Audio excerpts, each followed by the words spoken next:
يا علي يا عظيم يا غفور يا رحيم يا علي يا عظيم يا غفور يا رحيم أنت الرب العظيم أنت الرب العظيم. اعوذ باللہ من الشیطان الرجیم، بسم اللہ الرحمن الرحیم۔ تمام تعریفیں اس اللہ کے لیے جو خالق ہے کل جہانوں کا۔ درود و سلام محمد و آل محمد صلی اللہ علیہ وآلہ وسلم کی ذوات مقدسہ پر جو وجہ تخلیق کائنات ہیں۔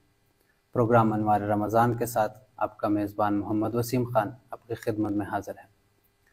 ناظرین کرام، اللہ تعالیٰ نے انسان کے ہدایت کے لیے اپنے برگزیدہ افراد کو منتخب کیا اور ان بندوں کو ایک منصب الہی، رسالت، نبوت اور امامت جیسے منصب الہی سے نوازا تاکہ وہ لوگوں میں جائیں اور ان کو شرک و کفر اور اس جیسے دیگر مفاسد سے دور رکھیں۔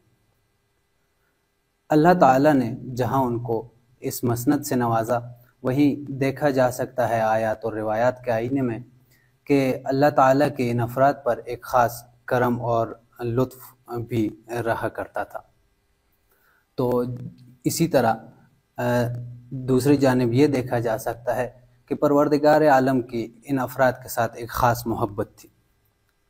اس محبت کے داستانوں کو اس سے بہتر کیا بیان کیا جا سکے کہ کبھی اللہ تعالیٰ کلیم اللہ کا نام دیتا ہے، کبھی روح اللہ کا لقب دیتا ہے، اور اس سے بڑھ کر کیا مثال ہوگی کہ اگر کوئی بندہ اس کا چاہے کہ اس کا دیدار کرے تو اپنی تجلی سے نوازتا ہے، اور اگر چاہے تو اسے روح اللہ کا خطاب دے کر مردوں کو اس کے لیے زندہ کر دیں۔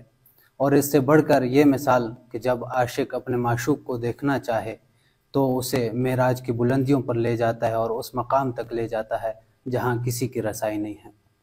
جی ہاں، تذکرہ کر رہے ہیں آج کے پروگرام میں معراج کا۔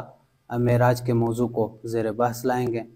آج ہمارے ساتھ پھر تشریف فرما ہے نہایت ہی قابل قدر حجت الاسلام والمسلمین جناب سید ظاہر عباس زیدی صاحب۔ مولانا صاحب، بہت شکریہ آپ کا، آپ ایک بار پھر ہمارے پروگرام میں تشریف لائے اور پروگرام کا حصہ بنے۔ معراج کے عنوان کو زیر بحث لایا ہے۔ عوام میں ایک سوال پوچھا جاتا ہے کہ جب اللہ تعالی مکان و زمان سے مبرہ ہے تو کیوں کر اللہ تعالیٰ نے معراج پر بلوایا رسول خدا صلی اللہ علیہ وآلہ وسلم کو کہ وہاں پر ان سے ملاقات کی جائے؟ جی، بسم اللہ الرحمن الرحیم، الحمدللہ رب العالمین۔ جی، معراج کا موضوع انتہائی دلچسپ ہے اور اس کے اندر بہت سارے معارف موجود ہیں کہ اس کی طرف توجہ کرنے کی ضرورت ہے۔ ایک اچھا سوال آپ نے یہاں پر پیش کیا ہے۔ معمولاً ہمارے جب بھی معراج کا واقعہ ذکر کیا جاتا ہے، چونکہ عقائد کی دنیا میں کمزور ہوتے ہیں، عقائد صحیح طریقے سے ہمارے معاشرے میں جو ہے سیکھے نہیں جاتے، تو درست ہے کہ ان کو اتنا پتہ ہے کہ خداوند متعال کے بارے میں جو ہمارا عقیدہ ہے اور ائمہ علیہ السلام نے ہمیں وہ عقیدہ دیا ہے، وہ یہ ہے کہ خداوند متعال جسم و جسمانیت سے منزہ ہے۔ لیکن ہم دیکھتے ہیں کہ ایک بلاخر عرفی ذہن ہے، زیادہ توجہ نہیں رکھتا، تو وہ آہستہ آہستہ اس کی ذہن میں یہ لاشعوری طور پر بھی یہ چیز مطلب آ جاتی ہے کہ خداوند متعال جو ہے وہ جسم و جسمانیت رکھتا ہے، یعنی قائل نہیں ہے عقیدے کے طور پہ، لیکن لاشعوری میں کچھ ایسے باتیں کر جاتا ہے، کچھ ایسی جو ہے وہ حرکات انجام پا جاتی ہیں جس سے اندازہ یہ ہو رہا ہوتا ہے کہ ابھی توحید اس کی حل نہیں ہے، خدا کو ابھی یہ زمان و مکان میں محدود سمجھ رہا ہے، جسم و جسمانیت کے اندر محدود سمجھ رہا ہے، تو توجہ کرنے کی ضرورت ہے۔ معراج کا جب بھی واقعہ ذکر کیا جاتا ہے تو اس طریقے سے بیان کرتے ہیں کہ خداوند متعال سے ملاقات کروانے کے لیے امام نبی اکرم صلی اللہ علیہ وآلہ وسلم کو معراج پر لے جایا گیا۔ جب اس طرح کی بات کی جاتی ہے تو پھر وہ ذہن میں آ جاتا ہے، یعنی اس کا مطلب یہ ہے کہ خدا جو ہے وہ ساتوں آسمانوں کے اوپر ہے اور پیغمبر کی ملاقات کروانے کے لیے جو ہے وہ ان کو ساتوں آسمان سے اوپر وہ سدرۃ المنتہا کراس کرتے ہوئے قاب قوسین او ادنیٰ کی منزل پہ پہنچایا تاکہ ملاقات ہو سکے۔ تو ایک عام ذہن جو ہے نا وہ یہ سمجھنے لگ جاتا ہے کہ خدا کہیں آسمانوں سے اوپر ہے. وہ جو ہمارا عقیدہ ہے قرآنی کہ خدا جو ہے وہ ہر جگہ موجود ہے، خدا جسم و جسمانیت سے منزہ، اس سے غفلت ہو جاتی ہے، اس پہ حرف آتا ہے. اب بات ہو جاتی ہے اس میں. تو توجہ دلانے کی ضرورت ہے کہ یہ جو پیغمبر کو معراج کروائی گئی ہے اس سے مد نظر یہ چیز نہیں ہے کہ خدا، جس طرح میں ابھی ایران میں اگر فرض کریں موجود ہوں اور مجھ سے کسی نے اگر ملاقات کرنی ہے تو وہ پاکستان سے اٹھ کر یہاں ملاقات کے لیے آئے گا. تو یہ نہیں ہے کہ مثلا خدا زمین پر نہیں ہے، خدا چونکہ ہر جگہ نہیں ہے، اب خدا سے ملاقات کرنی ہے اور پیغمبر کو لے جایا جا رہا ہے کہ مجھے تم سے ملاقات کرنی، آ جاؤ میرے پاس. تو اس قسم کی جو سوچ ہے وہ بہت ہی یعنی غیر توحیدی سوچ ہے، اور ائمہ علیہ السلام نے جو توحید ہمیں سکھائی ہے اس کے بالکل منافی ہے، 100% منافی ہے. پیغمبر کو جو معراج پہ لے جایا گیا اس کے اہداف جو مقاصد کچھ اور تھے. یہ نہیں تھا کہ فزیکلی ملاقات جو ہے وہ کروائی جا رہی تھی، پہلے خدا سے ملاقات نہیں تھی اب ملاقات ہو رہی ہے. نا، خدا ہر جگہ موجود ہے، خدا محیط ہے ہر چیز کے اوپر، ہر جگہ موجود. کائنات کا کوئی ذرہ ایسا نہیں ہے کہ جہاں پر خدا وجود نہ رکھتا ہو. اور یہ بات خود روایات کے اندر بھی ذکر ہوئی ہے کہ یونس ابن عبد الرحمن کے جو بہت بڑے جو ہیں وہ شیعہ ہیں، راوی ہیں، امام کاظم علیہ السلام سے سوال کرتے ہیں. یہی ظاہر سی بات ہے سوال اٹھتا ہے، اس دور میں بھی سوال اٹھ رہا تھا کہ خدا جب جسم و جسمانیت سے منزہ ہے، زمان و مکان سے مبرہ ہے، تو پھر پیغمبر کو معراج پر کیوں لے جایا گیا؟ وہ سوال بھی یہی کر رہے تھے کہ کیوں معراج پہ گیا اس میں. تو اب دیکھیں وہاں پر بھی جو ہے وہ امام علیہ السلام جو ہیں وہ اس کے جواب میں یہی کہتے ہیں کہ خداوند متعال زمان و مکان میں محدود نہیں ہے، خدا ہر جگہ موجود ہے. خدا سے ملنے کے لیے پیغمبر نہیں گئے ہیں بلکہ اس کے اہداف ہیں کہ جس کے بارے میں پھر بعد میں بات ہوتی ہے. تو یہ بس ایک کنسیپٹ جو ہے وہ کلیئر کرنا ہے کہ خداوند متعال نہ جسم رکھتا ہے، نہ جسمانی ہے، نہ زمان رکھتا ہے، نہ مکان رکھتا ہے، وہ بلکہ ہر چیز کا خالق ہے اور ہر جگہ موجود ہے. مولانا صاحب نہایت خوبصورت انداز میں آپ نے ان مطالب کو بیان کیا. ایک مقام ایسا آتا ہے معراج کے، اس میں ذکر کیا جاتا ہے کہ حضرت جبرائیل علیہ السلام بھی پیچھے ہٹ جاتے ہیں، سدرۃ المنتہا. سدرۃ المنتہا کی حقیقت کیا ہے؟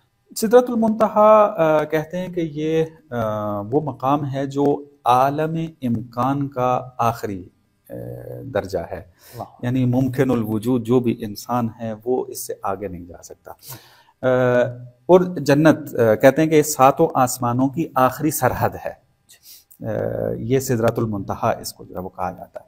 ہمارے جو باقی انبیاء ہیں ان کو بھی معراج نصیب ہوئی ہے، لیکن ان کو معراج جو نصیب ہوئی وہ سدرۃ المنتہا تک تھی، اس سے آگے جو ہے وہ معراج پر نہیں جا سکے. اور جناب جبرائیل جو اتنے باکمال فرشتے ہیں تو ان کی بھی حد جو تھی وہ سدرۃ المنتہا تک تھی، چونکہ عالم امکان کے اندر جو ایک ذات ہے وہ یہیں تک ہی آ سکتی ہے. یہ پیغمبر کی خصوصیت تھی اور ان کے کمالات کی وہ بلندی تھی کہ ان کے اندر صلاحیت موجود تھی کہ وہ سدرۃ المنتہا کے بعد بھی انجام دیں. دیکھیں میں سدرۃ المنتہا کے اوپر ایک نقطہ عرض کر دوں. پیغمبر کو اگر دیکھیں معراج کے تقریباً 3 مرحلے ہیں. ایک معراج کا مرحلہ جو ہے مکہ مکرمہ سے مسجد اقصیٰ تک ہے، یہ زمینی سفر ہے. اس کے بعد جو ہے وہ سفر ملکوتی شروع ہو جاتا ہے کہ پھر وہ زمینی سفر نہیں ہے، پھر وہ ملکوت کا سفر ہے. وہ دنیا کا باطن ہے کہ وہ حقائق کی دنیا ہے کہ جو ہم عادی آنکھ سے نہیں دیکھ سکتے. اس دنیا کے اندر وہ چیزیں نظر نہیں آ سکتی. وہ اس دنیا کی حقیقت ہے کہ جس تک وہی انسان پہنچ سکتا ہے جو عبد کی عبودیت کی منازل طے کر لے. اس کے علاوہ کوئی نہیں دیکھ سکے گا، چاہے وہ سائنس کی دنیا میں جس طریقے سے بھی سفر کر لے، وہ حقائق کو درک نہیں کر سکتا جب تک کہ وہ عبودیت کا مرحلہ طے نہ کرے. تو یہ جو ملکوت کا سفر ہے اس کی جو سرحد ہے وہ سدرۃ المنتہا ہے. اس کے بعد جو مرحلہ ہے وہ ملکوت سے بھی اوپر کا سفر ہے، اور وہ سفر جو ہے وہ فقط پیغمبر کے نصیب میں تھا، اور یہ امتیازی خصوصیت ہے پیغمبر کی. اللہ اکبر. نہایت خوبصورت انداز میں آپ نے سدرۃ المنتہا کی حقیقت سے آگاہ کیا. معراج کا فلسفہ کیا ہے؟ آیا ختمی مرتبت حضرت محمد مصطفیٰ صلی اللہ علیہ وسلم کی فضیلت میں اس کا کوئی کردار ہے اس معراج کا یا نہیں؟ جی دیکھیں اہداف جو ہیں اس کے مختلف ہیں. جیسے پہلی تو بات میں نے جو کلیئر کر دی تھی وہ ذہن سے نکال دیں کہ فزیکلی ملاقات اس کا فلسفہ نہیں ہے. یعنی ایسا نہیں ہے کہ فزیکلی طور پر خدا ایک اور جگہ موجود ہے، پیغمبر زمین پر موجود تھے، اب ملاقات کے لیے پیغمبر کو وہاں بلایا گیا ہے. یہ توحید کے منافی ہے، شرک ہے، کفر ہے. چونکہ قرآن کی توحید یہ ہے کہ خدا جسم و جسمانیت نہیں رکھتا ہے، مکان نہیں رکھتا ہے، خدا ہر جگہ موجود ہے. ہم اس وقت یہاں موجود ہیں، خدا موجود ہے یہاں پر. خدا سے کوئی بھی مکان زمان خالی نہیں ہے. کیوں جو ہے وہ پیغمبر کو معراج پر لے جایا گیا؟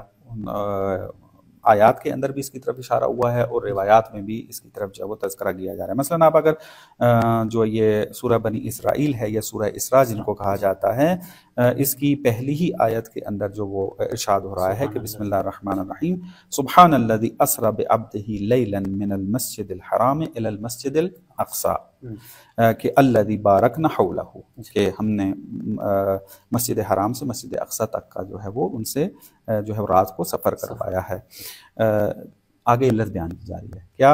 لِنُرِيَهُ مِنْ آیاتنا، تاکہ ہم جو ہیں وہ پیغمبر کو اپنی نشانیاں دکھا سکیں.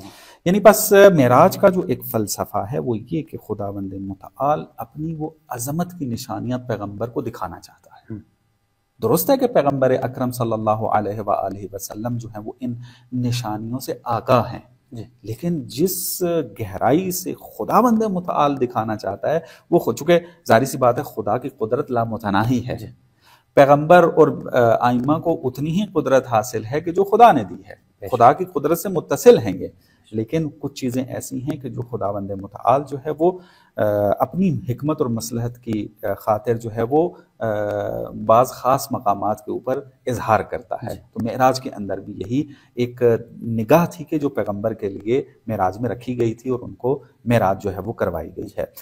اسی طریقے سے مثلا آپ دیکھیں، جیسے میں نے پہلے بھی آپ کے لیے اشارہ کیا تھا کہ یونس ابن عبد الرحمن سے روایت ہے، امام کاظم علیہ السلام سے پوچھتا ہے کہ پیغمبر اکرم کو کیوں آسمانوں کے اوپر بلایا گیا؟ تو امام نے فرمایا کہ خداوند متعال کو مکان سے وصف نہیں کر سکتے، خدا جو ہے مکان کے دائرے میں نہیں آتا ہے. پھر کیوں بلایا گیا؟ فرماتے ہیں اس وجہ سے تاکہ خداوند متعال جو آسمانوں کے ساکن ہیں، رہنے والے ہیں، ان کو پیغمبر کو دکھا سکے، یعنی پیغمبر کی تعظیم کروا سکے، پیغمبر سے آشنائی کروا سکے. یہ ایک آسمانوں پہ رہنے والوں کے لیے ہے، اور ایک یہی تھا کہ خداوند متعال جو ہے چاہتا ہے کہ اپنی عظمت کی جو نشانیاں ہیں وہ دکھائے. تو امام کاظم علیہ السلام نے یہ ایک مطلب جو ہے اشارہ کیا ہے اہداف کے اندر. اور دوسرا ایک مطلب جو بیان کیا جاتا ہے فلسفہ معراج کے اندر وہ یہ کہ کہتے ہیں کہ اگر آیات کے اندر ہم دقت کرتے ہیں تو ہمیں اس بات کا جواب بھی مل جاتا ہے، ایک ہدف کی طرف جو وہ توجہ آ جاتی ہے، وہ یہ ہے کہ خود پیغمبر کا تقاضا بھی تھا. علامہ طباطبائی جو ہیں وہ اس آیت کو دیکھتے ہوئے کہ آیت کے آخر میں آیا ہوا تھا کہ انہو هو السمیع العلیم، تو یہاں سے یہ علامہ طباطبائی جو ہے نتیجہ یہ لیتے ہیں کہ اس آیت کو یہاں ذکر کرنے سے یہ مطلب سمجھ میں آتا ہے کہ پیغمبر کا تقاضا تھا معراج کرنے کا، اور خدا نے پھر اس آیت میں کہا انہو هو السمیع العلیم، خدا جو ہے وہ جاننے والا بھی ہے اور سننے والا بھی ہے. تو اس سے پتہ چلتا ہے کہ پیغمبر تقاضا کرتے تھے اور وہ ملکوت جو ہے وہ دکھایا گیا اس کے اندر آ کے. اب کوئی سوال یہ کر سکتا ہے کہ ملکوت تو جناب ابراہیم کو بھی دکھایا تھا، اور پیغمبر کو اگر معراج میں ملکوت دکھایا جا رہا ہے تو پھر فرق کیا ہے جناب ابراہیم کے اندر اور پیغمبر کے اندر، فضیلت کے اندر کیا فرق ہے؟ اس کا جواب یہ ہے کہ جناب ابراہیم کو ملکوت دکھایا گیا تھا، پیغمبر اکرم کو مافوق ملکوت بھی دکھایا ہے. جیسے میں نے پہلے عرض کیا ہے کہ سدرۃ المنتہا ملکوت کی آخری سرحد ہے، لیکن پیغمبر سدرۃ المنتہا سے آگے بھی گئے ہیں، قاب قوسین او ادنا کی منزل کے اوپر جو ہیں وہ فائز ہوتے ہیں. اور لہٰذا اس اعتبار سے پیغمبر کی جو معراج ہے اور جو ملکوت کا جو سفر ہے وہ بہت ہی بلند تھا کہ جو جناب ابراہیم کو حاصل تھا اس میں آ کر. تو بہت ساری چیزیں اس طریقے سے ہم دیکھ سکتے ہیں کہ جو فلسفہ معراج کے اندر آ سکتی ہیں. مولانا صاحب، معراج کے اس سفر میں رسول خدا صلی اللہ علیہ وآلہ وسلم نے کن مناظر کا مشاہدہ کیا ہے؟ جی، اس کے اوپر بھی بہت تفصیلی جو ہے وہ گفتگو کی گئی ہے، احادیث کے اندر بھی ہے، اور علماء نے بھی اس کے اوپر جو ہے وہ کافی قلم اٹھایا ہے۔ بہت ساری چیزیں جو ہے وہ نقل ہوئی ہیں، مثلاً ظاہر سی بات ہے کہ جو مشاہدات کیے ہیں وہ حقائق عالم ہے، درست ہے۔ ایک مرتبہ ہے میں مثلاً یہ میز دیکھ رہا ہوں، آپ کو دیکھ رہا ہوں، یہ ظاہری کائنات دیکھ رہا ہوں۔ ایک مرتبہ یہ ہے کہ میں اس کے پس پردہ کیا چیز ہے، اس کے پیچھے کیا چیز کار فرما، اس کی حقیقت کیا ہے، ان حقائق کی طرف متوجہ جو ہیں وہ پیغمبر اکرم جو ہے وہ معراج کے اندر ہوتے ہیں۔ معراج کے سفر کے اندر پیغمبر اکرم صلی اللہ علیہ وآلہ وسلم بہشتیوں کو دیکھتے ہیں، بہشت و جہنم کو دیکھتے ہیں، جہنمیوں کو دیکھا، ان کی خصوصیات کو دیکھا، اور جنتیوں کو دیکھا، ان کی خصوصیات جو تھیں ان کو دیکھا آ کر۔ بہت سارے واقعات نقل ہوئے ہیں، جن کو عذاب ہو رہا تھا، بے پردہ خواتین کیسے عذاب ہو رہا تھا، دوسروں کیسے عذاب ہو رہا تھا، ان ساری چیزوں کو دیکھا۔ پھر ادھر سے جنتیوں کا بھی واقعہ نقل ہوا۔ تو ایک بڑا دلچسپ واقعہ ہے، میں عرض کرتا ہوں، جو معمولاً نقل کیا جاتا ہے۔ پیغمبر اکرم نے ایک فرشتے کو دیکھا کہ اس کی یعنی لا تعداد انگلیاں تھیں، اور وہ شمار کر رہے تھے۔ پیغمبر نے سوال کیا جناب جبرائیل سے کہ یہ کون ہے؟ تو جواب آیا کہ یہ ایک فرشتہ ہے جس کا کام ہے کہ وہ جو بارش کے قطرات ہیں اس کا محاسبہ کرے۔ یعنی ہر چیز کا چونکہ اس کائنات میں محاسبہ ہے، حساب و کتاب رکھا گیا ہے خداوند متعال کی طرف سے، تو یہ جو بارش کے قطرات ہیں نا، یہ کتنے اترے ہیں، کتنے اترنے ہیں، یہ ساری جو ہے وہ اس کی علم رکھتا ہے اور محاسبہ رکھتا ہے۔ تو پیغمبر آگے بڑھتے ہیں، فرشتے کو سلام کرتے ہیں، پھر اس کے بعد بات چیت ہوتی ہے، تو وہ فرشتہ یہ جواب دیتا ہے، وہ کہتا ہے کہ میں نہ صرف یہ کہ بارش کے قطرات کا علم رکھتا ہوں اور اس کا حساب و کتاب رکھتا ہوں، مجھے یہ بھی پتا ہے کہ سمندر کے اندر کتنے قطرات ہیں، اور مجھے یہ بھی پتا ہے کہ فضا کے اندر کتنے قطرات ہیں، اور اس طرح کے قطرے قطرے جو چیزیں ہیں وہ مجھے علم ہے اس کا۔ ایک چیز ہے جس کو میں شمار نہیں کر سکتا، وہ میری یہ اتنی ساری انگلیاں بھی اس کو شمار نہیں کر سکتی ہیں۔ وہ کیا ہے؟ کہتے ہیں کہ اگر کوئی آپ کا نام سنے اور آپ پہ صلوات بھیجے، اس کا ثواب میں شمار نہیں کر سکتا۔ سبحان اللہ۔ بہت یعنی عظمت کی بات ہے یہ کہ جو پیغمبر اکرم صلی اللہ علیہ وآلہ وسلم نے معراج کے اندر دیکھی۔ اسی طرح ایک مشاہدہ جو جناب پیغمبر اکرم کی ذات نے کیا، ایک فرشتے کو دیکھا کہ جو بہت ہی زیادہ ڈرپوک، سخت چہرے والا، وہ اس طرح نگاہ کرنے بہت ہی خوفناک لگ رہا تھا، وہ بالکل ہی جیسے ہنسی چہرے پہ نہ ہو، سیریس جو اس طریقے سے ہوتا ہے اس طریقے سے ہے۔ تو پیغمبر نے پوچھا یہ کون ہے؟ تو جواب آیا کہ یہ فرشتہ ہے، اس کا نام ہے مالک، اور اس کی ڈیوٹی ہے جہنم کے اوپر۔ تو جب سے خداوند متعال نے اس کو خلق کیا ہے اور جہنم کا اس کو مالک یعنی نگہبان بنایا ہے، اس نے اس وقت سے جو ہے وہ مسکراہٹ اس کے چہرے پہ نہیں ہے۔ تو چونکہ ظاہری سی بات ہے جہنم کے واقعات ہیں جو دردناک صورتحال ہے، سختیاں ہیں، تو وہ کیسے کوئی انسان جو ہے وہ برداشت کر سکتا ہے؟ تو وہ مالک جو ہے فرشتہ، اس کی کیفیت جو ہے وہ اس قسم کی تھی۔ تو خلاصہ اگر میں اس سوال کا جواب کا کرنا چاہوں تو وہ یہ ہے کہ پیغمبر اکرم نے جو مشاہدات کیے وہ حقیقتیں ہیں، ہر چیز کی حقیقت ان کے باطن ہیں کہ جس کو عام آنکھ نہیں دے سکتی ہے، عام انسان نہیں دے سکتا ہے۔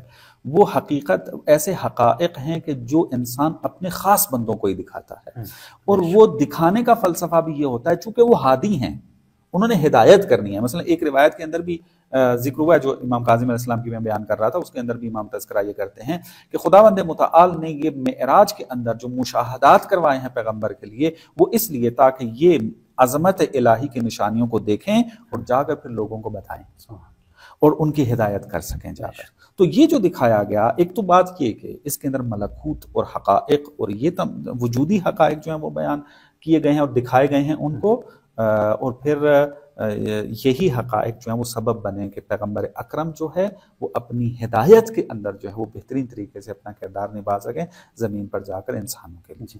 مولانا صاحب آخری سوال پوچھیں گے، گرچہ ایک طولانی بحث ہے، کہ معراج کے بارے میں سوال کیا جاتا ہے کہ یہ معراج آیا جسمانی معراج تھا یا پھر جو ہے یہ روحانی معراج؟ بہت ہی علمی سوال ہے یہ، اس کے اوپر بہت سارے گفتگویں کی گئی ہیں، متکلمین، فلاسفہ، مفسرین، محدثین، ان کی طرف سے جو ہے وہ بحث ہوئی ہے، سوالات اٹھائے جاتے ہیں، بعض اوقات سائنسی اعتبار کو مد نظر رکھتے ہوئے، بعض اوقات عقلی بنیاد کو قرار دیتے ہوئے سوالات اٹھائے جاتے ہیں، لیکن مختصر میں عرض کروں گا، وہ فلسفیانہ گفتگو تو کرنے کا ارادہ یہاں پر نہیں ہے۔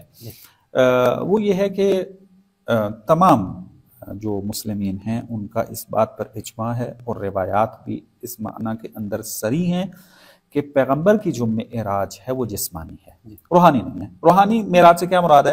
روحانی معراج یہ ہوتا ہے کہ انسان کا بدن جو ہے وہ اسی زمین پر موجود ہوتا ہے، اس کی روح جو ہے وہ بہت سارا کمالات کو طے کرتی ہے اور مدارج طے کرتی ہے، سفر طے کرتی ہے، روح کے ذریعے وہ سارا منظر جو ہے وہ دیکھتے ہیں اور اپنے وہ سفر طے کرتے ہیں۔ جیسے مثلا اس کی مثال اگر تشبیہ دینا چاہوں معراج کے روحانی ہونے کے اعتبار سے تشبیہ دینے کے لیے، وہ یہ ہے کہ انسان جیسے خواب دیکھتا ہے، خواب کے اندر انسان اپنے گھر بھی چلا جاتا ہے، مثلا اگر سفر میں کسی اور ملک میں بھی چلا جاتا ہے، وہاں کی حقیقتوں کو دیکھنے لگ جاتا ہے، لیکن اس کا بدن تو اپنے بستر پہ پڑا ہوتا ہے۔ لیکن جسمانی معراج یہ ہے کہ باقاعدہ بیداری میں ہے، خواب نہیں ہے، بدن کے ساتھ ہے، یہی بدن کے جو اس وقت موجود ہے۔ تو ہمارا عقیدہ یہ ہے اور تمام مسلمین کا کہ یہ جسمانی معراج ہے، روحانی معراج نہیں ہے۔ پیغمبر نے اسی جسم کے ساتھ جو ہے وہ ملکوت کا سفر طے کیا ہے۔ بہت شکریہ، جزاک اللہ۔ ناظرین کرام، نہایت ہی مفید انداز میں اور نہایت ہی خوبصورت مطالب معراج کے حوالے سے مولانا صاحب نے بیان کیے۔ بہت شکریہ آپ تمام ناظرین کرام کا۔ آج کے پروگرام کا ہمارا وقت ختم ہوا چاہتا ہے، اگلی قسط تک ہمارے ساتھ رہیے گا۔ اللہ نگہدار۔